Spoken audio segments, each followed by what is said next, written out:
Hello, everyone. Welcome to the Limitless Being podcast. I am Danielle, your host, here to be a guide for you on this journey of life. This is a space cultivated with the intentions of connection, vulnerability, spirituality, limitless knowledge, explorative conversations, loving guidance, and so much more. I'm here to spread love while activating freedom within the collective consciousness. I'm a digital nomad and entrepreneur and a magnetic spiritual being here to help you activate your power to cultivate the life of your dreams. This container I have created is an incredibly safe space for us to have these conversations which lead us toward liberation, acceptance, and radical love of self. If you have found this podcast, it's by no accident. You've been guided here because there's a part of you who's ready to stop making excuses and live the life you've imagined. So join me here every Thursday.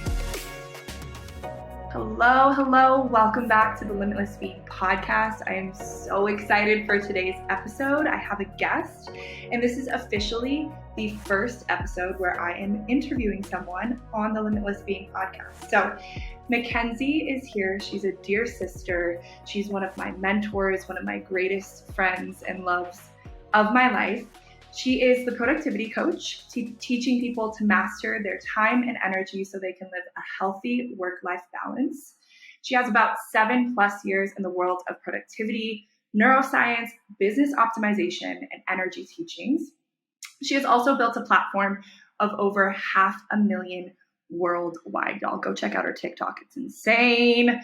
Her teachings have over 30 million views, has been published by the Business Insider, BuzzFeed, and is one of the top followed productivity experts on TikTok today. After leaving an abusive marriage right on the heels of losing her 4th pregnancy in 2021, Mackenzie took time off to fully release and grieve who she was in order to become the woman she is today. Literal chills. Mac is back with a fresh and grounded perspective that only comes through integration and experience. I'm so happy to have you here, Mac. You are truly one of the biggest inspirations in my life. And I've said this to you so many times. I'm going to say it again. I would not be in the field that I am, doing what I'm doing, and at the level of success. Here comes the tears because I'm just so fucking grateful already. I know, I'm already crying. I would not be here without you. You were there for me when you knew that my dream was to do what you were doing. And I had so much fear and so much imposter syndrome. And you lovingly welcomed me into your realm, running your incredibly successful business, and you mentored me. And we'll talk about all the tools that you taught me that have completely changed my life. So my level of gratitude and love and just the inspiration that you give me every single day is unmatched. So thank you for being here. It is an honor. I'm sitting here, full body chills with tears in my eyes, looking at you and hearing you talk, because it is one of the most proud things as like a friend, as a coach, as, you know, somebody in your corner. I've just recently watched all the Creed movies. So it's very much, I feel like I'm your Rocky in Creed's corner. Like, it's just so brilliant to have witnessed what you have built and who you have become over the last couple of years together. And, you know, my perspective through all this is like, I see this woman and I cherish her and I see her and I love her. What can I do? How can I create a play space so she can go play, so she can use the tools, so you can really thrive? Like, that is one of the greatest joys. So I'm just so freaking thrilled to be here and to be on your podcast. Are you kidding me? Limitless Being podcast. Let's go. So thank you, sweet Brandon. Thank you. Before we get into all the juicy topics that we want to discuss today, I just also want to show the world and share with the world the type of relationship that we have, because you and I were both very dedicated to the work. We're dedicated to ourselves. We're dedicated to healing ourselves. And we're also, I believe, dedicated to reciprocal loving relationships. So much tea there. But we have had so many parallels, in particularly in the last year, which we'll go into. But ultimately, no matter what, we always had each other's back, and we were giving, equally. Right. And I feel like that's so hard to find in sisterhood, in relationships, is that like equal give and take. But you and I, we prioritize that and we cherish that. And I think that's where we're headed with relationships in this world as well. So ultimately we're showing a new way of loving each other and supporting each other too. I hugely appreciate that, because I feel like sisterhood and like the sister bonds that a lot of what we try and create with other women in our lives, also, we have to remember that it also carries the mother wound. So sisterhood wounds are like a very, very deep, deep wound that we carry throughout our friendships. And that's why there is a level of like fear when it comes to vulnerability and reciprocal giving, because we didn't quite understand unconditional love from a mother figure. And we want to try and recreate that. But of course, those wounds come into play. So when we find a relationship that is true sisterhood, it is healing the mother wound. It is healing the sister wound. It is this like gorgeous evolution that takes a lot of resilience. And I can, without a doubt, say you're one of the 3 people in my life that has taught me unconditional love. And for a lot of women listening that are very strong, independent, I don't need no man. What, like, we're business oriented. We've been there. That it's very difficult to allow us to rely on somebody else. But what I can say for certain is that you showed me I could rely on you through your actions, through your energy, and through your words. And so it allowed me to lean in. And so I feel like this beautiful sisterhood that we've built, this new evolution, has been this offering. Like, hey, I'm going to offer you a space to lean in. Hey, I'm offering you a space for your energy. And it's this gorgeous, very yogic, like, hey, my hands are here if you need them. I'm just going to here to check on you. And I specifically remember you checking in with me every single day after I left my ex-husband. How are you feeling today? How are you feeling today? And that was the space that I was like, I want to be a friend like Danny's being a friend to me.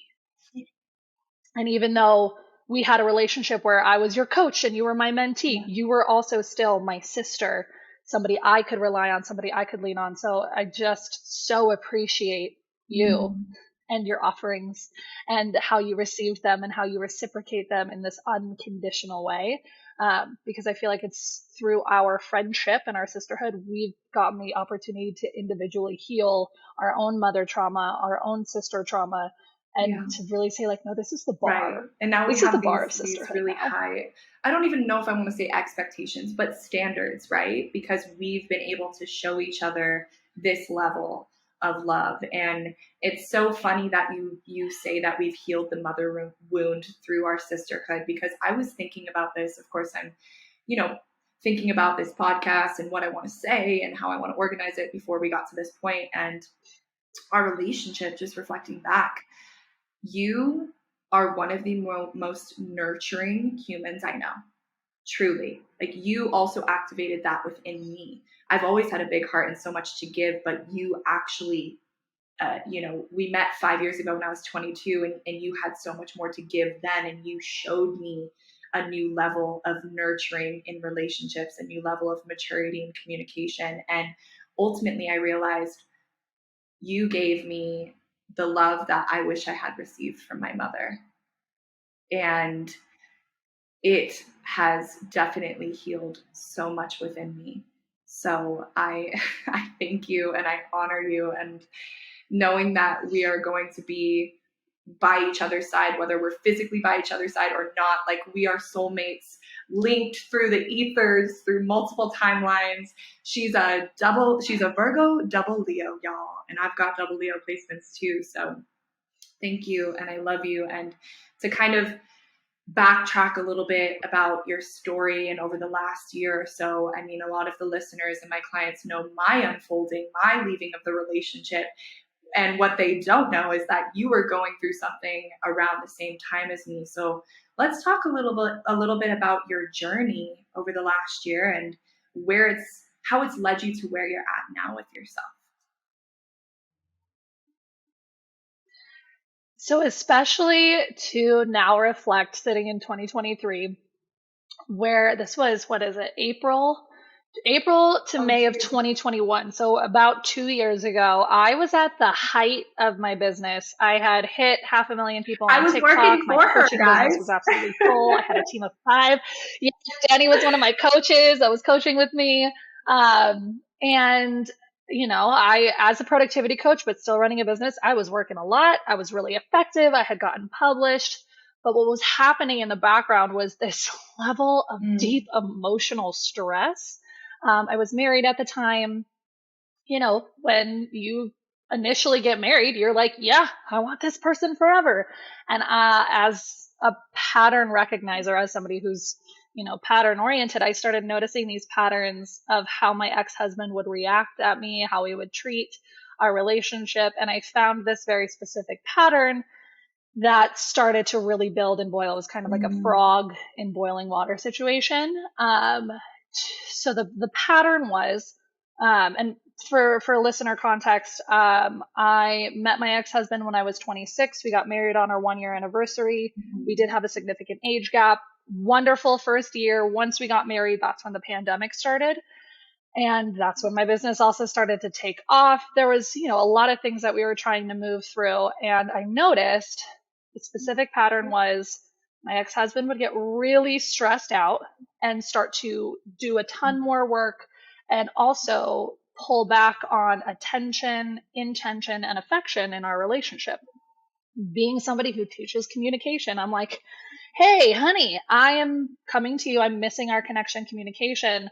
That would make him feel really insecure. He would then find a way to villainize me in that process. And because I have all these communication tools, I'm like, great, I'm going to use my tools to let him calm down. But that would kind of make me doubly upset. So finally, by the time he calmed down and we were able to address my needs, I had gone through the ringer already. And every time I would bring up this disconnect, the villainization would get stronger, louder, and harsher, to the tune of eventually turning into an abusive, not safe situation. So I was our main breadwinner with my business. He had quit his job to look for a better one with better leadership. So on top of feeling disconnected, our main breadwinner on a very public platform, not getting the relationship fulfillment that I was looking for, also became pregnant for the second time within my marriage. We had lost our first one to an ectopic pregnancy in 2020.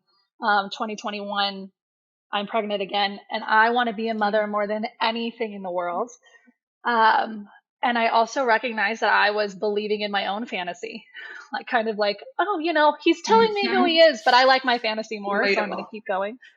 And I'm kind of giving you the large overview.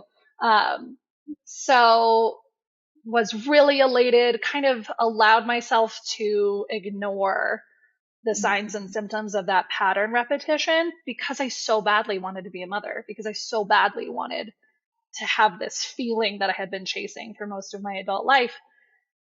Come to the first trimester appointment, no heartbeat. And that was excruciating because it was the week before my 29th birthday.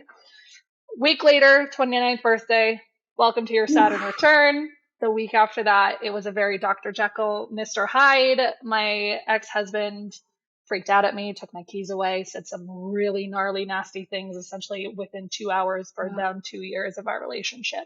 And I stood there silent. Absolutely silent. Terrified, silent, stunned. And I initially left, but ultimately it took me like 5 tries to fully leave. And then I was at bare zero. I was exhausted from my business. I left it entirely without word, just jellyfish pieced out from the internet. Went back to the serving industry because I didn't want to answer emails or be on a public platform, and felt like I was in this like insane limbo for a really long time. And it took about 18 months to fully like pull my head out from the turtleneck and be like, wow, no, I feel better. I feel different. And it's a crazy journey to think about it in hindsight. But the lessons that were gleaned, and it feels like the pain is never ending, but there is an end to it. But that journey was shocking because my whole entire life changed within 4 weeks. Like a 2x4. The universe was like, "Hey, sister, we gonna change the course of your life." A little bit about the Saturn return. If you're listening and you don't know what that means, it's essentially there's 3 of them in your lifetime if you live to like 80, 90. But the first one happens around 29, 30, and it's when Saturn returns to the original place that it was when you were born. And Saturn is the planet of karmic lessons and intense teachings. Like it's a teacher, but it's a very masculine, like kind of hit you in the face until you get it right teacher. And so that Saturn return happening around the time of essentially everything crumbling is, I mean, I thought I went through shit, but if I'm being honest with you, Mac, like, I don't know how you handle that. I don't know how you got through like that, but I'm so impressed. And obviously it shows your strength and your fucking power because now you're rebuilding on a foundation that is way more in alignment with who you are and what you're actually calling into your life. And I want to, and I'm sure the listeners want to know, looking back, ultimately, how do you feel about that massive 2-year transformation, and what are those like golden nuggets that you have really gained and integrated into your life now? Looking back, some of the major things that I gleaned, it's difficult because I think about when I was hit by a car, when I was 21 as a pedestrian walking across the street on Valentine's Day, and I ended up with a traumatic brain injury because of it. Took about a 2-year recovery. And now 9 years later, 10 years later, oh my God, 10 years later, I can very confidently say, like, I am very grateful for that traumatic incident in my life because it knocked me into myself, more or less. I wouldn't be in the field of study and the career that I've had without that experience because of the journey it led me on to healing and becoming who I am. I also don't wish that upon anybody. I would not recommend getting hit by a car because it's awful, right? No, nobody wants that. And one of the biggest journeys of this grief that I went through was like, I obviously don't wish to repeat this in my life. I, though, have found a deep gratitude for who I am because of it. And I wouldn't be who I am without that. Would I wish anybody to go what I went through? Absolutely the fuck not. It was terrible. But what I've learned about myself and how close I've come to myself, how deeply in love with who I am in such a peaceful way, amazing. But I became this despite of what happened, right? In spite, despite, words are hard, whatever that word is. But it was a really big eye-opening experience. Number one, I take full responsibility in the fact that I believed and wanted the fantasy I had for my life more than my safety. I want to take a little pause for a moment because one of my questions for you is, of course, if somebody's dealing with this, how do they start to break through the illusion? Because you and I have both experienced different types of abuse in romantic relationships. And so to hear that and to remind ourselves that there is this illusory component when it comes to love, illusion. There's this illusion component when it comes to love. And ultimately, if you could give some advice on how to recognize if you are tricking yourself, because you know the brain and you know neuroscience so well, is there a way to recognize if we are tricking ourselves into believing that our loving relationship or our partner is something other than what they actually are? Yes. take notes, literally, like take notes of every instance, both good and bad. I keep a notes app on my phone. I remember like I started a studying. journal when I was like, oh, I think this is a pattern, right? Like you have to study the situations you put yourself in, because one of the things I hated feeling was oh, this happened to me. Why me? Victim mindset. It's normal to feel that, first of all, but to start to recognize, hey, am I putting myself in a situation that, am I repeating a pattern? How do I recognize if they're who they actually say they are? Is evidence gathering. So our brains and our subconscious are pattern finders. They will find a pattern and find situations and experiences to confirm that pattern. So one, take an observer seat. So when you're experiencing something that makes you sad or makes you angry, or you're like, not this again, take a note and actually write down everything that's happened and your reactions to that. What is the thing that led up to this experience? Because that was a main way that I was able to glean, wait, what my ex-husband, how he's treating me is actually a pattern, and it is only getting larger. And one of the biggest things I asked myself in that leaving was, I recognize that he has this pattern. Why am I allowing it to continue? What part of me is allowing this to continue? Because one of the things with our subconscious and our identity is that we have patterns that we seek out that logically you are like, that's not a safe thing for you, babe.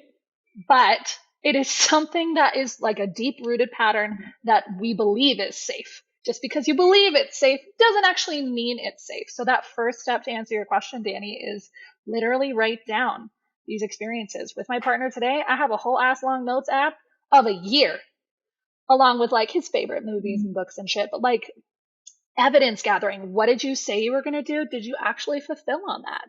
Because then if you're questioning, you can actually go back and say, oh, wait, like, yes, this person's being true to the word, or, oh, wait, this person isn't being true to their word, or, oh, they're reacting in the same pattern that they said that they were going to change last time. That is so incredible. I've never done that.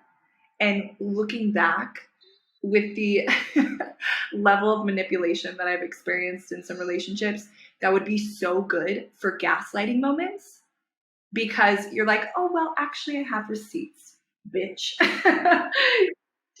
Right. So that's so beautiful and so smart to have that to reflect back to if you're in a moment of heightened emotion and you can't really, your thoughts aren't clear, your memory isn't clear, you have that to reflect back on, not to mention you obviously having had previous brain damage from the car accident. That's also useful for somebody that, may have experienced something similar to you as well. Wow. Yeah. So that note thing of that lesson of like, I recognize that I believed in my fantasy more than my own safety was like, okay, because at the end of this, blame is, you have no control when you're blaming somebody. And if you really want to grow and evolve out of something or because of something, you got to find ways to take responsibility for your part in the pattern creation. And with like another thing that I recognized of, oh, okay, this is how Mackenzie can grow, is I recognized that I was stepping a lot into the coach mode, right? Like productivity coaching was my whole entire being. Like it was what I did day in, day out. And it was very difficult for me to drop that in my partnership because I had the strongest communication skills. So I would essentially put my own emotions on the back burner in order to very elegantly and articulately navigate a struggle situation. But in doing that, I took 100% of the responsibility to create the solution. Like I didn't give him any opportunity to be like, what solution do you want to provide? I would say like, this is what we're doing. So I recognize that, how can I grow from that? Just because I know the answer doesn't mean I need to give it. And because then that gives them the opportunity to be a full participant in the conversation as well. And I honestly recognize that too late. And my ex-husband didn't have the capacity to create a solution that stuck. And that was ultimately one of the reasons why we're like, this isn't going to be alongside the other laundry list of things, but like, hey, like communication's at the heart of it. I recognize that I was communicating to a point that was like, it had to be my way. Yeah, You know what I mean? beautiful. And that level of awareness takes a certain type of individual. And it sounds like you were approaching the container of the relationship in a very conscious way. You had so much, I witnessed this, right? You had and have so much patience with people. You give people so many opportunities to prove your, newly developed beliefs wrong, right? And it sounds like you were really trying to be as conscious as possible to build that bridge to come back to one another, and it just ultimately didn't work out. And I'm really grateful that you brought up the victimization aspect, because I think, at least from my experience, it feels like the victim mentality is the first step after you're coming out of something or going through something really intense or some sort of trauma. It's almost like we automatically go into that, which is absolutely okay, right? I think it's a part of the journey, as long as you're not continuing to wear the hat of I am the victim to life for the rest of your life. And then you start to, find a certain level of acceptance. You start to understand what's actually happening, what's actually unfolding. It's almost like the different phases of grief, right? And what I really want to talk about, go ahead. So What I really want to talk about is go for it. Anger. So, and the rage that you and I both felt and have felt from going through separation processes. So when did that start to, after the sadness and the acceptance and the victim mentality, when did the sacred feminine rage, by the way, let's talk a little bit about that. When did that start to enter, and what's your thought process on that? So one of the things in my experience of note is the level of feeling like a victim, like, why the fuck did this happen to me? What did I do wrong? And like, truly, how my relationship ended was something that was was not something that I really had a lot of control over because of that particular situation. Being yelled at and things thrown at you and being cornered really hard to have control over. But then the grief, then the sadness, then the anger, sometimes we can really intellectualize, like, first I'm in this emotion and then I'm in this emotion, and then where it's really this fucking cauldron of soup. And you have the bits of these things and they're swirling around.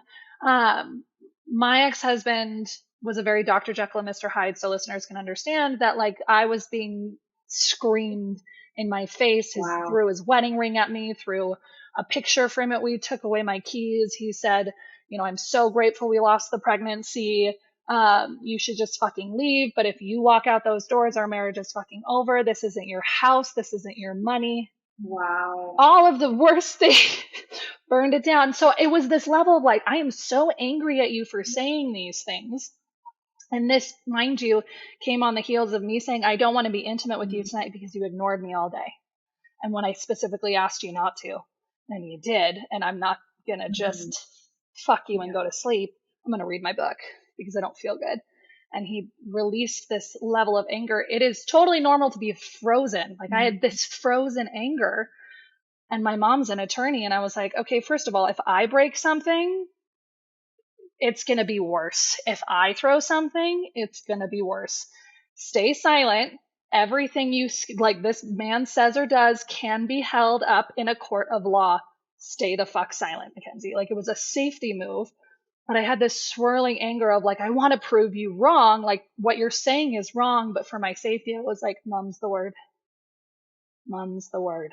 No matter how much I wanted. So I immediately had that rage.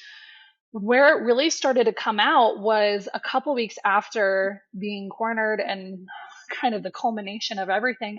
It felt like in Avatar when Zoe Saldana gets really mad at Sam Worthington and, like, pushes him and has this, like, primal noise that comes out and speaks in her native language, it felt like that person, that part of me in my, like I call it my inner counsel, was trying to protect me. It was this fierce, sharp teeth. Like, I'm not going to go out of my campsite to go maim you. I am protecting, and you have crossed a boundary. And what I started having a lot of panic attacks. Like, I was at your house when I had several of them, like 2 weeks following leaving, because I didn't have a house. I had maybe $120 in my bank account, no job, nothing. And I realized that rage unexpressed, turned inwards, creates panic. And that's why I was having panic attacks. So the only way to alleviate this panic was to express this rage in a really safe manner. Turns out you can yell at people. Turns out you can actually say, it was almost as if, I feel like you've experienced this as well, our patience was taken advantage of and we gave too much of it. So the rage started immediately, and it took me about 8 months to really make friends with my rage, to recognize when she was growling, to give her a platform to speak when it was needed and called for in a way that honored her feelings and her words. And being able to do that has both, like, it actually softened me. It actually softened my being to be able to safely express. I'm very confident with my rage now. I know that she's here to protect me, that if I get any kind of rage feeling, the boundaries that I've set are actually being crossed. And so rage is called for. It's a call to action, and she is allowed to howl. It is a call to action. My rage is a call to action, and she is allowed to howl. I have full body chills right now. I think this is such an important topic to discuss, and thank you for sharing. And of course, thank you for being vulnerable and open with all of these aspects of yourself and your life. This is going to have such a ripple effect for others that have experienced something similar. And I think rage, when it comes to women, anger and rage seems to be, or is known as, a very masculine way of responding, right? And so we have been told for eons, since the beginning of time, right, when language was a thing, that women should not be angry. Women should not react. We shouldn't raise our voices. We shouldn't do anything, right, to react in that type of way, when ultimately it sounds like it was the key and the catalyst to your freedom and to your peace. And I think that's so true, because we're blocked down. And you even said it, you felt that it was frozen inside of you. So my question for you, and to help me and to help everybody listening, is what was that first step to start releasing that rage? How did you make friends with her and learn to love the fuck out of her, so that ultimately she's an ally and no longer a perceived enemy? Thank you for that. Yes. And it's cool to also, just as a sidebar, go through this, because I'm still relatively newish out of this, right? 2 years, right? Seems like a long time. It felt like a lifetime. But it's true. I think as I have this perspective that you're saying of, like, anger, like becoming and releasing my rage was a huge catalyst to my healing. Absolutely. Because and the first little rip of the paper that led to the, like, unfurling of befriending and protecting my rage almost, was my ex-husband, when I was, the reason I packed up my shit and left, was because he said, I can't fix this. Like, I can't fix me. And I said, okay, called my little brother in Denver. I got the word hi out. 13 hours later, little brother picked me up. I was picking up my suitcases to put in the car on Saturday afternoon. And he said, wait, I really want to fix this. I really want to try. And I was like, no, but fine. We can keep that therapy appointment. I ended up meeting my therapist, who I love and adore and go to all the time. He was actually the one who gave me the platform and encouraged my rage to come out. This 75-year-old man who's been married 52 years, Dr. Patrick Kelly, said, no, we'll have a session, and I will make him stay silent, as you speak to him. And you can yell at him, you can curse at him, just don't ask questions, state them. Instead of saying, do you know what you lost? No, say, you don't know what you lost. You don't, like, say it in a way that is going to honor you. You can write it down, but I will make sure he sits there and listens. And that was the kindest gift that a therapist, I've had two really amazing therapists I've worked with through this journey. But that was the first experience. And I remember sitting in the waiting room in the journal, the same journal that I started months ago when he first started this pattern. I was letting her speak through my handwriting. I could hear her so clearly. Her handwriting was different. It was all caps. It was strong pen strokes. To then be able to go into that room and be given, I was like really given a gift of the platform of this, because my rage didn't know if it was safe enough to come out. And that's, I think, a huge reason why us women today are hesitant on expressing anger, expressing any kind of rage, because it doesn't feel safe, because we're afraid of getting killed. That's the primal version of it. But that then taught me, oh, I am allowed to have this. With my other therapist, who is a more energetic based therapist, we gave her an animal totem. She's the cheetah. Like, I picked through my animal cards. I was like, show me what totem my anger is. Who is she? So, and rage gets louder when you don't acknowledge it. So I made her a cheetah. So I knew when she was like, her heckles were raised, I'm like, oh, I recognize that there's a part of me that's getting angry. Just being able to recognize and talk with her. And I remember the first time I expressed the rage outside of like a sanctioned situation was around Thanksgiving. My ex-husband and I were like, maybe, you know, you have this subconscious, you create your identity around this relationship that it's very difficult to leave despite your safety concerns. And I remember him doing something that made my heckles raise. And I remember picking up a chair, this little micro moment where you pick up a chair and set it down. But in that moment was, okay, I see my rage is about, like, she's loud.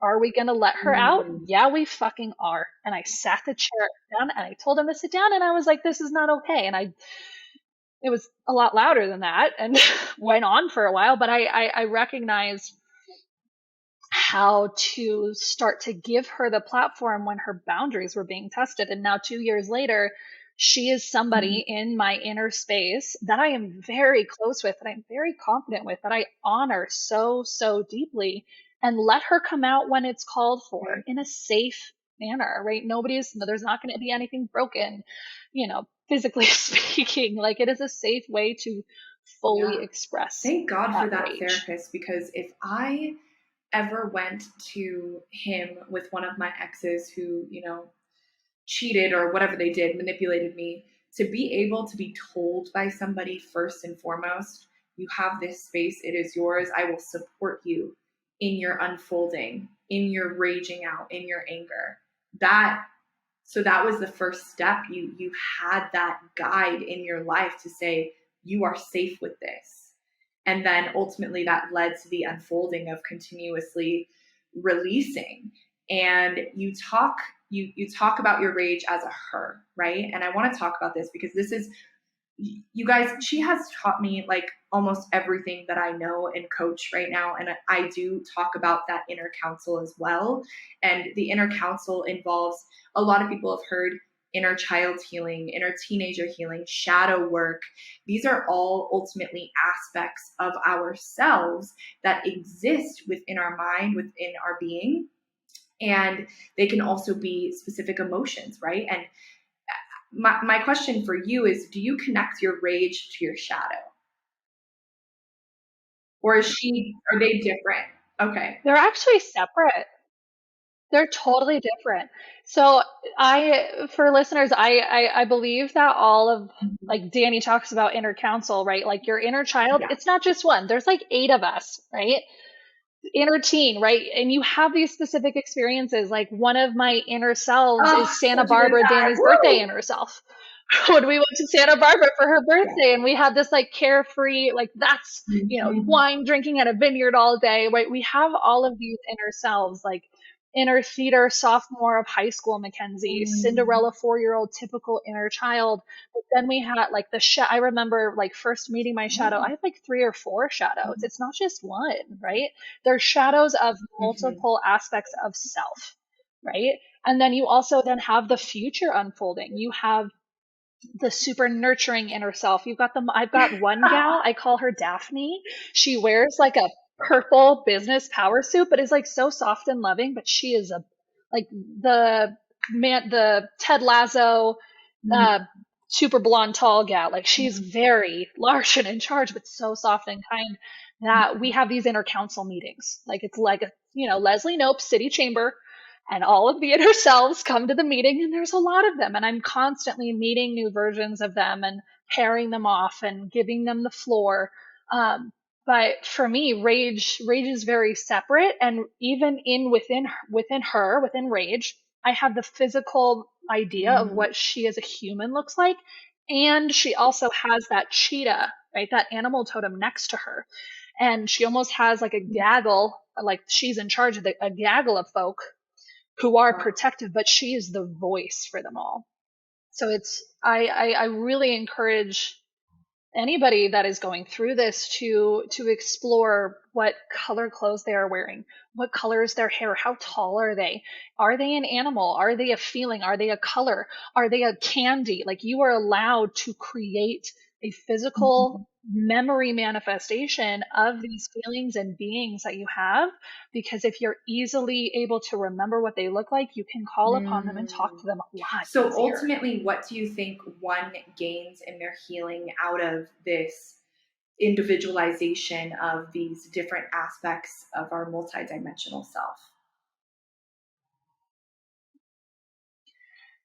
You almost get to separate yourself, the experience, the emotions, so that you can sit properly with it.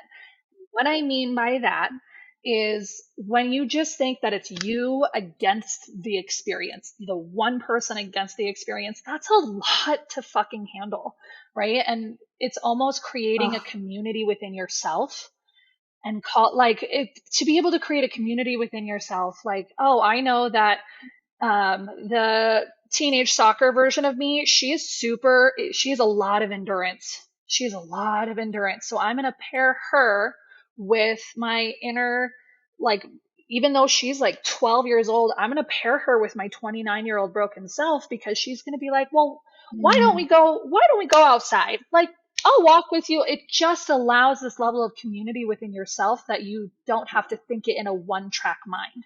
You almost get this community aspect without having external community, because it can feel really fucking lonely going through this, that you are creating a community to be able to split up and eat it chunk by chunk instead of shoving it all in your mouth. I appreciate that. So ultimately it helps with the overwhelm that these emotions and these aspects can cause, and then it also gives you, with the love and acceptance that you have to invite into the table, into the council, because some of us, like we said, with rage, look at rage and we're like, nope, we ain't dealing with that. Nope, you're bad, right? We want to label things as bad or good, but you obviously made friends with all, and you love all of these aspects of yourself. So internally you feel that abundance of love from that inner community that you have. And it goes to the subconscious reprogramming that you and I talk about so much, and that I know we want to highlight here too, is the way that I imagine the subconscious is, if you've either seen the movie Inside Out, that super cute little Pixar movie with joy and sadness and anger, that's exactly how our subconscious works.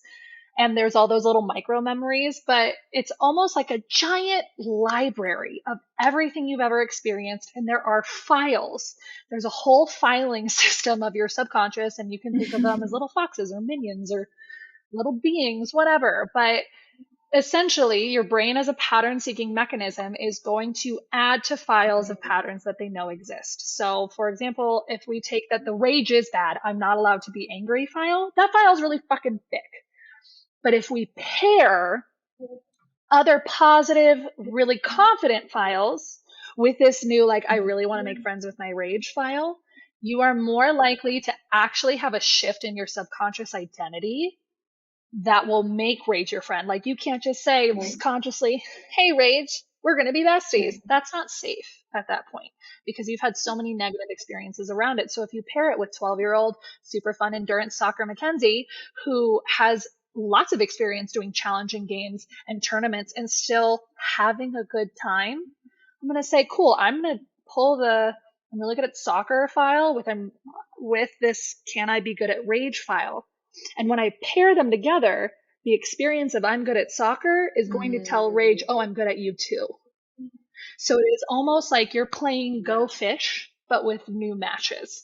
And that is how, on a subconscious level, that you are actually able to integrate and start to shift 1 degree at a time how you feel about yourself and emotions. And you are, because of these tools, because of these teachings around the subconscious, which we're going to get into a little more heavily, but because of you having all of these amazing, impactful ways of self-regulation, ultimately, not to mention, and I want to highlight this as well, you knew you needed help. There are so many people that go through what you experienced and don't invest in a therapist, don't invest in a coach, don't seek help outside of themselves because they feel like they're supposed to, or whatever reason it is. You had an army, in my opinion, an army of people like holding you, helping you, guiding you, being there for you, invested in, and also friends, some friends and family. But ultimately, you also had these tools that brought you to this version that you are today. And I want to talk about her really quickly before we get into deeper subconscious stuff. So who are you today because of it? How would you describe the ultimate coming out of the chrysalis, so to speak?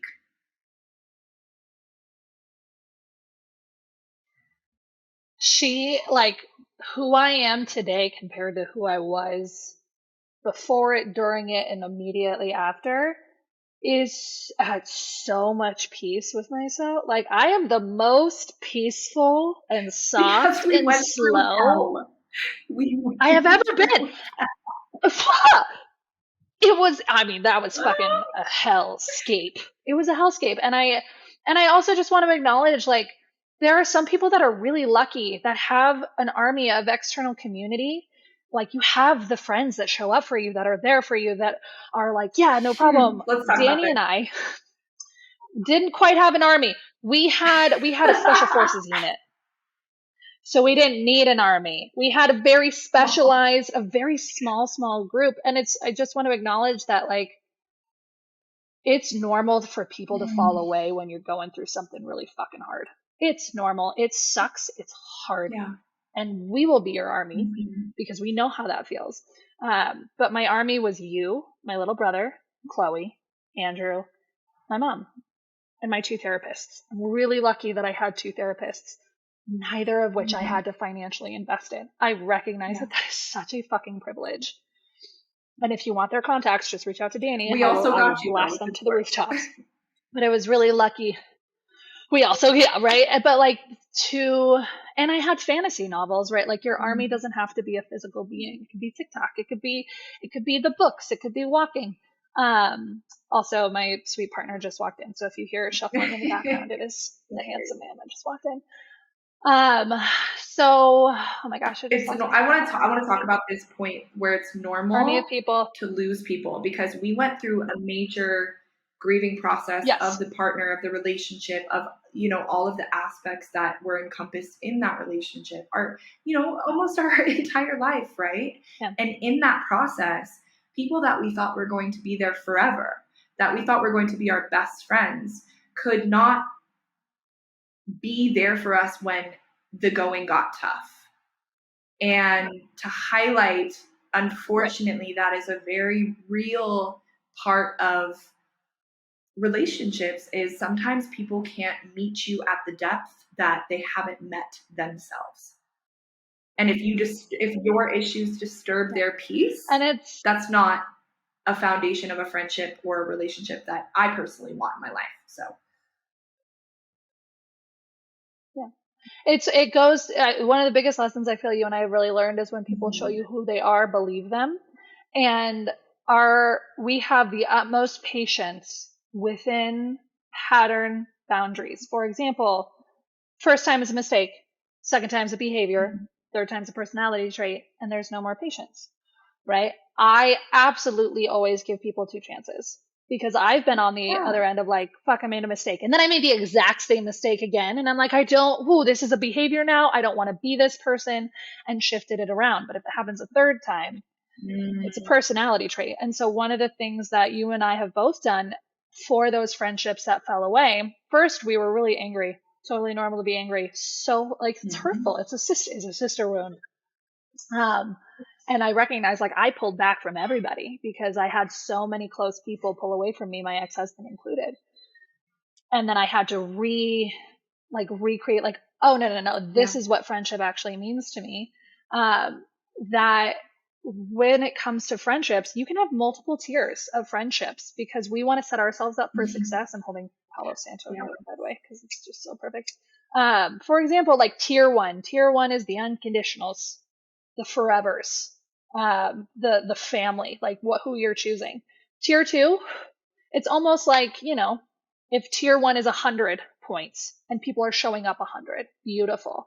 But if you put somebody in tier one who's showing up 50 points when you have them in a space of giving 100, you're going to really Mm. feel that 50% deficit. It's going to be debilitating. So why not shift your expectations and, giving and receiving to that tier two? Because then you're going to feel really complete with 50 out of 50.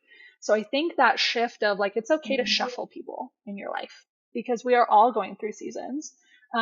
Communicate your needs and also accept that those needs might not be Right. met. And that's okay because you got your inner community that always got you Mm. 110%. Beautiful. And And you, Danny of Sharkey in course. your corner.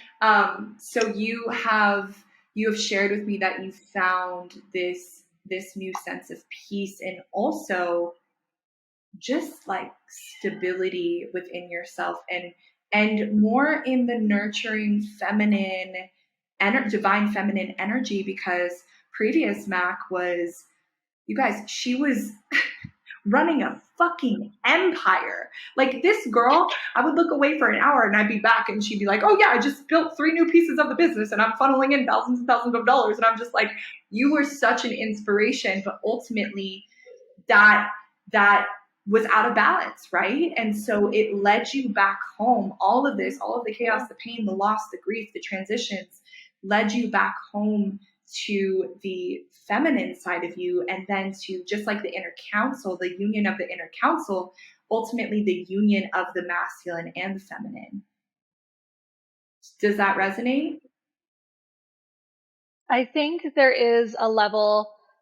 Yes, it really does. Like I know, especially for when I was at like the peak of what like really like there's a Mac personality, right? Mac, the productivity coach. Mac, this like she's a mover, she's a shaker, she's like just a strong presence. And I really loved being that, but I was also Yeah. so stressed fuck out for so many reasons. And to really take a full step away from a 6-figure business and to just shut it off, right? I sacrificed my financial Mm. well-being for my mental well-being. I am totally fine with that. I'm very glad I did that. It taught me a lot of lessons and it just gave me this humility for like, wow, I'm really glad that this Mac, the productivity coach, like led me through this journey. And because of Yeah. her, I can take I take see a her, step she's back. like a bull. She's like And a there was a fucking huge, bull. She's got these massive horns and she's like, whatever I want, I'm getting it and I'm gonna go for it. yeah. The downside is she never really got true deep rest and she couldn't fully relax. So I was able to really understand this like transition into this feminine. And mind you, I took like a really Right. extreme road to get there. I went back to the serving industry. I shut everything off. Didn't answer emails, didn't look at TikTok. Like, I fully was like, goodbye. And have slowly allowed myself this transition instead of forcing a transition. And the word that I really chose all of last year was the word savor.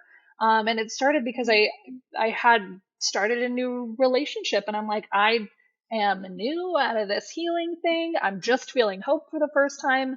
I don't want to make the same mistake of believing so much in my fantasy that I ignore the person's actions. Like, I actually want to savor this person. I want to savor our time. I want to savor me. So I just started savoring everything, and that savor allowed me to slow down. And that savor allowed me to appreciate, my physical body, my journey through things. Wow. Savor allowed surrender. Just say that again. Savor allowed surrender. And I also just would love to point out that I wouldn't have become this like beautiful, feminine, soft person without being vulnerable again in all aspects of my life. Like, yes, I have really strong boundaries, and I'm really like loving, and I want to be loved. And so I love finding these micro opportunities. I'm just way more protective of my peace, and I spend way more time with my tier 1. Less people, more time. But I really recognized it. It was about 8 months ago. I went to one of my favorite bars in Phoenix that I used to go all the time, as Mac, it was right by my co-working space. And one of the shop owners was like, "You've changed. Like, you're not as harsh anymore." He used the word harsh. And I go, "I really agree with you." Like, I felt like who I was really sharp lines. Like, I was a bull. I was going to get what I wanted, and I really did. And now I have it's like almost fairy godmother. I don't have to be the bull. Yeah. I just can bippity boppity boo. And it appears, and it's truly like the savor to surrender. Now I'm doing client work here and there, doing some vendor coordination, doing some product. Like, I just get to dabble. And I shit you not, in the last 2 weeks, even, I have gotten 15 requests for people to ask me to apply to their jobs. And I'm like, that's cool. Yeah, sure. Like, after, when I was really searching for it and it wasn't coming, I'm like, okay, fine. I'm going to savor, I'm going to surrender. And I'm at kind of how the sisterhood relationship that we have, calling back to our beginning of conversation, but to put a cap on it, you got to allow yourself to be vulnerable again with boundaries that protect your peace, that you have to allow. There's this allowing that has to happen. And I think it's of note that it's okay if you question your faith in the universe, your faith in God, your faith in self, whatever it is. It's okay to question those things, because ultimately that's what's going to have you learn the map. You're exploring the map. You're not getting to any end journey. You're just exploring. So explore Savor to surrender. I am putting that in my pocket. I'm coming back to it. I'm making clips about it. That is ultimately so beautiful. And also, I think the direction in which the world is evolving towards is we need to relax, we need to soften, we need to be, and we need to be present, right? It's not about the next thing. It's not about the growth, the this, the that. And the masculine energy is amazing because it helps you to bring your dreams and desires into the physical, right? But there's something about being in the feminine that creates so much unpredictable magic and juiciness and lusciousness. I absolutely love it. And I love how our stories, our journeys really correlate with one another. So I'm just so fucking happy. I just also want to acknowledge you, Danny, because I remember as somebody on the outside witnessing when you really shifted into that feminine space. And I watched your business freaking take off. And on top of that, like, you and I you would share with me the joy that you had through that and the ease through that. And through your own journey, have noticed where the sharpness has come in, and you're like, okay, got to back up a little bit. And like, just the ebb and flow of when we really just kind of sit, it's almost like jazz music. When you sit on the back of the beat and you're like, no, I just want to enjoy this song. Like, that's when it feels like, that's when I was really able to see it kind of on a external plane of like, wow, no, yeah, she's good. She feels good. Like, you can tell when somebody's really in themselves, authentically and deeply connecting and offering connection. And like, watching you do that, it's beautiful, as a coach and as a previous business owner, to look at my best friend and say like, wow, she's got it. She fucking found the key. We found it together, yes. So and ultimately, we had to release all of the anchors that were tying us down in order to float into creation, into source energy, and allow everything that is meant for us to just trickle into our reality. So I will say, to segue back into the deeper subconscious work, which is what you focused on when you welcomed me into your business with open arms. I was her little mentee. She was my mentor, one of my first mentors as I was segueing into creating my own vortex of a business. You brought me through your 3-month productivity coaching program. And I have chills just thinking about it, because I never heard about this shit until you. Never. And I was listening to the podcast. I was more so focused on the physical body, the fitness, the health, the nutrition. And you welcomed me into the land of the mind and neuroscience and neuroplasticity and subconscious rewiring. And that whole program, that whole phase of my life, you have changed my life. But the two that really, really got me, because we are both ultimately incredibly sensitive beings as well, and we're very tapped into our psychic gifts. The number one thing that really helped me to change was the subconscious rewiring of the limiting beliefs that you have about yourself. And I would love for you to kind of break down, even maybe define what the subconscious really is, and what those teachings offer to people, because it completely changed my life, and it helped me to believe, you know what? I am a fucking coach. It doesn't matter if I don't have a PhD. It doesn't matter if I don't have this. I have something to offer this world. I'm worth it. It helped me break through my imposter syndrome, so many fears. So I would love to hear, your definition and your perspective on these teachings that you offered me. I love the subconscious reprogramming. I would just like to say it loud and proud. I know there is a lot of teachings out there right now on the subconscious reprogramming. The biggest misconception that I'm seeing is like, believe it till you feel it. False. It's a very tactical, very hands-on, tool-oriented, formulaic approach. And I shit you not, everything is possible when you take that approach. So subconscious reprogramming, zooming out a little bit, your identity, who you are, your behaviors and your habits are a reaction to your subconscious filing system. Like we talked about the library earlier, your subconscious filing system and the label maker of your brain. Is this safe? Is this not safe? And the subconscious is the unconscious mind, safe, correct? Unsafe. The unconscious mind. Yes, it's the thing that makes your heart beat that you don't have to consciously beat, but it is essentially the operating system in which your programs are running. I know I'm using a lot of technical, computer style terms, because your brain is a computer. Your subconscious is like Windows 11 or iOS 11. It is an operating system. Your behaviors and your habits are kind of like Google Chrome, the App Store, iTunes, right? They're all these programs that run on the operating system.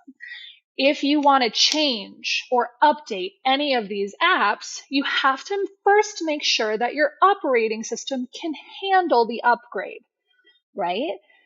You got to do the debugging. It takes a while. You have to literally go into the code and rewrite the code. The way to do this with your subconscious is through a very tactical approach. So many people often believe, 21 days to make or break a habit. No, it takes 2 motherfucking minutes, 2 hours if you do it correctly. So, but on the base level, your habits and behaviors are not going to change. You cannot force your behaviors to change unless you change your identity, unless you change your coding. So let's take a look at how do we change the inner code to tell our programs and behaviors to run differently. First and foremost, we have to know that our brain is never going to do anything that is unsafe. Something that is too big of a change is unsafe. To put this into perspective, if the Titanic had the correct directions, they were 3 degrees off on their course and they crashed into an iceberg. So 3 degrees is about the max that we want it. Like, we're not looking for a 180. We're looking for 1 degree here, 2 degrees here, 3 degrees there. Micro shifts that allow the expansion. Your subconscious is created and programmed by about the time you're 8 years old. So there's a level of like, you don't quite have responsibility for how you were programmed, but it is your responsibility to reprogram yourself. So if you imagine things like a telephone pole we're going to state as a peak emotional experience. For example, you got bit by a dog as a kid. So now you're afraid of dogs. And now we're going to have all of these other telephone poles along the way with a wire connecting, repeating that you are afraid of dogs. I'm afraid of dogs. The dog really barked at me and now I'm even more terrified. So over the next 15 years of your life, you are finding experiences to confirm that first telephone pole. So now that telephone wire to where you are today is really tight. It's a very tight wire, and we can't go back to the last interaction you had a year ago when a dog was off leash and came up and jumped on you, just confirmed that fear. We have to go back to the very first instance of that telephone pole. Here is where we take a tactical approach to reprogramming that subconscious. We take a look at that memory. We read it like a file so we understand what it is, and then we go back into that memory with that first perspective of you experiencing it. And then we take an observer perspective, observing you experience this traumatic event. And then we keep taking these observer routes. And then we realize, oh, that dog didn't attack you. That dog was hurt and scared, and you actually stepped on its tail. So it was protecting itself. And you were really scared.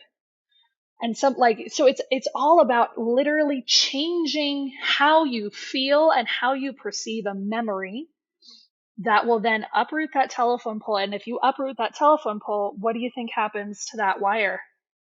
Yeah. It falls away. So especially when it comes to how do you reprogram how you feel about things, you're going to initially feel like a little refreshing breath of air, but it is not a drastic change initially. And that's where I think people can get really discouraged. Right. Is it does take time for it to start to actually truly shift. But that initial, like, hey, I'm going to change my perspective. I'm going to change this from sadness to appreciation. I'm going to change this from trauma to neutral.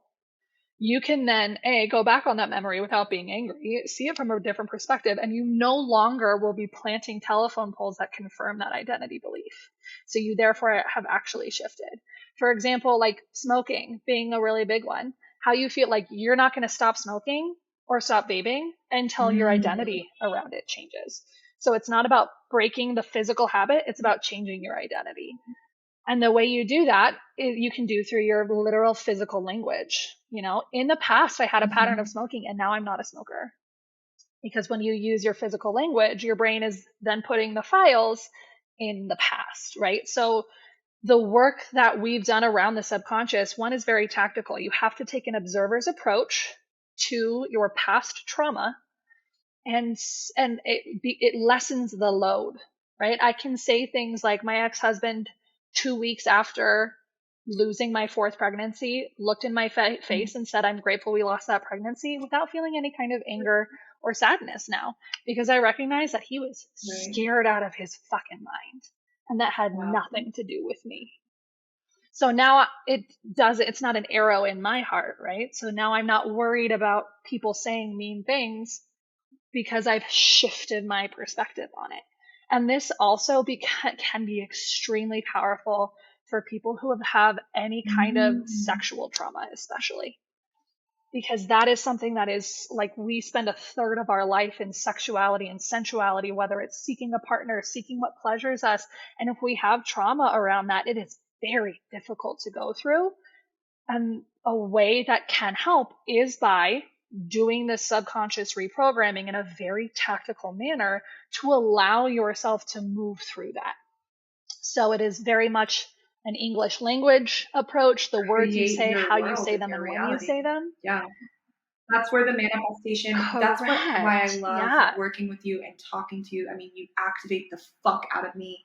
I absolutely love it. I hope everybody else, I know everybody else is feeling activated listening to this as well, but that's where like kind of you also bring that like witchy woo woo universal magic into the practice that you have and express it in a way where it's scientific and analytical and, like you said, tangible for people to digest more if they're not really connected to that way. And manifestation, you also taught me, like, be so careful with your language, with linguistics. What you say about yourself, what you say about your patterns ultimately create who you are as a person, therefore putting you in that energy or vibration and then attracting more of that into your life or making these habits more difficult to break. And I definitely want to highlight that because that's where that like manifestation magic also comes in to the programming of the subconscious. Especially, I'm so glad you brought that up, Danny, because I feel like what a lot of folks are missing in the manifestation and the subconscious reprogramming thing is like, yes, it is the feeling orientation, but we forget that we're translating feelings into English. We're putting words to our feelings. We're putting words to our manifestations. So that's why linguistically we have to be really conscientious of what words we're giving those feelings of either manifestation or reprogramming, because we don't want them to just be one dimensional or one linear word. We want to create a word that has a feeling behind it, because the only way to really change yourself, your perspective, is through a peak emotional experience. And that's where you have a huge range of emotions that is affecting the chemical makeup of your brain. So if we can create linguistics in manifestation that essentially create a peak emotional experience every time we say these words, like you're feeling the culmination, the strength, the completely activated and lit up, the feeling plus the words equals the action. Wow. That's manifestation. So when you are finding, like, that's why there's very cliche, like, I love you, like, find a word or a combination of words that is going to capture the energetic essence of what you feel. So every time you say them, you know exactly how to feel. So one of the things I teach in the Productivity Accelerator that you and I have loved going through is finding those like those different states, like the super confident state, the listening state, the learning state. But the confident state, this is calling back to like pulling the soccer file with the new rage file. You are activating a memory using very strong linguistics. Like I remember yours was that volleyball game. We go back to the volleyball game and you know what color jersey you're wearing. You heard the crowd. You heard the air conditioning in the gym. And we called it a very specific like book title, like Harry Potter and the Chamber of Secrets. Those combination of words, when I say those, people know exactly what I'm talking about. They know exactly how they feel. They were like, oh, that's the first Harry Potter. Daniel Radcliffe is a baby. We are so excited to get into the wizarding world of Harry Potter. A rush of emotions comes up. And we need to use that for both reprogramming and manifestation. It's all so good. Language. State activation. That's also one of the tools that you taught, where it's like a memory where you were feeling a specific emotion that you want to feel, calling on that memory, naming it something specific, and then you activate yourself and it puts you back into that heightened state that you wanted to experience. This work, there's so much depth. I mean, I could talk to you for hours about this, but ultimately you just need to, sign up and work with Mac one-on-one, because it's, like you said, it's a lot of work and it's consistent work. But ultimately, with the supercomputer, you get to a point of expertise, I would say, or mastery when it comes to this type of work, which I feel like both you and I are at now. So thanks to the work that I did with you, I notice when something's, coming up in my reality, there's an experience and I'm like, oh, I can't, or, oh, like I have this checker. I don't know how to express it. This individual, a part of my inner council now is the limiting belief police. And they're like, is that a limiting belief? Is that a limiting belief? Because, right. She's like, secretary. you're limiting yourself. Secretary So says. how can we expand this? And here are the tools that you need and in order to apply it and remove or work through this limiting belief. Therefore, continuously creating more expansion, if that's what you so choose, in your life and in your journey. It's powerful. Yeah. And that's the point of coaching, is to be able to teach somebody how to use the tools in their own way, so they don't need you anymore. They have their own coach in the head. And that's what you're doing with this beautiful business of Limitless Being, of your coaching program. That's what I've done with Productivity Accelerator. That's why we become boxing coaches in the corner of you know how to fight. I'm going to give you just the little nudges here and there so that when you're ready, you can actually then go coach other people how to fight. Right? It becomes this this is the truest form of connection and story and lessons, is through fully experiencing it. Here you go. You say, okay, I'm going to fully experience it, and then I'm going to pass it along, because we know how powerful these things are. And it would be unkind of us not to share. Ultimately, we do this work initially for ourselves, to heal ourselves, from your brain injury, from what you went through. That's what led you to learn and gain this wealth of knowledge to heal yourself. And then finding the power and the beauty and the limitless potential in the tools that you have used to heal yourself, ultimately wanting to give back to others and to heal and help this planet so that we can leave a positive imprint before we leave this earth. So Savor to surrender. She always has these mic drop moments. I love talking to you so much. I wanna wrap this up in a beautiful little bow. So if you could say something to the audience, something, maybe one of your favorite quotes or one of your favorite teachers, your favorite mentors, just give something to the audience that can really encompass who you are right now and how you've gotten to who you are right now. Okay, give me 1 second. I'm gonna bring it all together. Sweet listener, hey, sweet one, it is okay to be where you're at. I know you are so eager to get to the other side, but turns out you are on the other side. You just haven't built it up yet. Allow yourself the patience. Allow yourself to be angry, because who you are at your core is safe. And if you feel that any part of you does not have the platform, then build it for them, because it is worth it to hear yourself scream, both in joy and in rage, but it is worth building the podium for. So focus on that. Be kind with your patience, but be kindest to yourself. And just to add on to something that you taught me and that you continuously have said to your clients, to add a little cherry on top, is you don't have to be anybody but yourself. You would always say, take the hat off, take the mask off, come as you are, who you are, where you are with your emotions and your heart right now, and we will love you, support you, and hold your hand through it. Absolutely. So beautiful. Always. So tell us what's going on in your vortex, any exciting announcements, where the listeners can find you and connect with you, please. I'm really excited. I am coming back to do more regular content.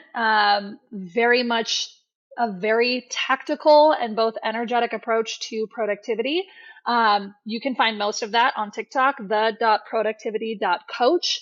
Later this year, I will be offering standalone courses where I'm just going to really give you a pack for a punch, what you're needing. And especially as we're introducing AI into a lot of our work, I'm going to teach you how to make sure that your intuition is always stronger than AI, so that you can always have a job and a place in this world.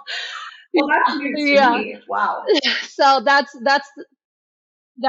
the biggest evolution, is I want to make sure that you will always have a bigger impact than AI. Obviously, you want to know how to utilize it, but you also want to make sure that your intuition is stronger making sure that you are always having a place in the world. And productivity is not just how to do work, it's when to do it and how to be most effective. So TikTok is going to be the place to hang out with me.